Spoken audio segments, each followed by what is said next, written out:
शिवसेनेची सध्याची परिस्थिती पाहता आणि राज्याची पूर्ण राजकीय परिस्थिती पाहता सातत्यानं असा एक आरोप केला जातो की भाजपनं शिंदेंच्या शिवसेनेला वापरून घेतलं आणि ही सेना काही टिकणार नाही. ही सेनेत अनेक आमदार हे भाजपचेच आहेत, ते आज नाव ते निघून जातील आणि जी उद्धव ठाकरेंची परिस्थिती झाली तशीच परिस्थिती याही शिवसेनेची होईल. तुम्ही कसं बघता? मला तसं वाटत नाही. शेवटी बघा, हिंदुत्वाच्या मुद्द्यावर दोन्ही पक्ष एकत्र आलेले आहेत.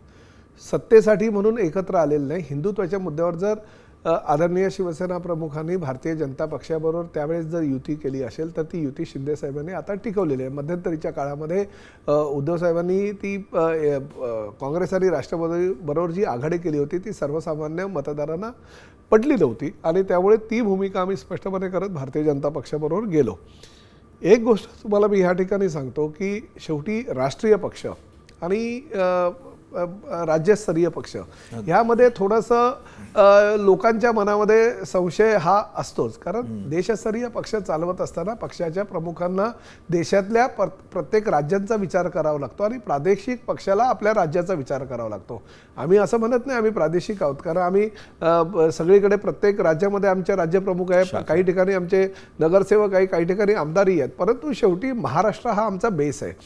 हिंदू हृदय सम्राट आदरणीय बाळासाहेब ठाकरे ज्या पद्धतीनं मराठी माणसाच्या न्याय हक्कासाठी शिवसेनेची स्थापना केली, ती शिवसेनेचं धनुष्यबाण खांद्यावर घेऊन आदरणीय शिंदेसाहेब पुढे चाललेले आहेत आणि आम्ही त्यांच्या अनुयायी आहोत. उद्या भारतीय जनता पक्षाच्या राष्ट्रीय राजकारणामध्ये असं जर कोणाला काही वाटत असेल तर मला वाटतं ते योग्य नाही की आम्हाला वापरून घेत आहे. कारण आम्हाला आमचे जे अधिकार आहेत, जसं मराठीचा विषय झाला परवाच्या कॅबिनेटमध्ये, आम्ही आमची भूमिका स्पष्ट केल्यानंतर देवेंद्रजींनी ती मान्य केली आमची भूमिका.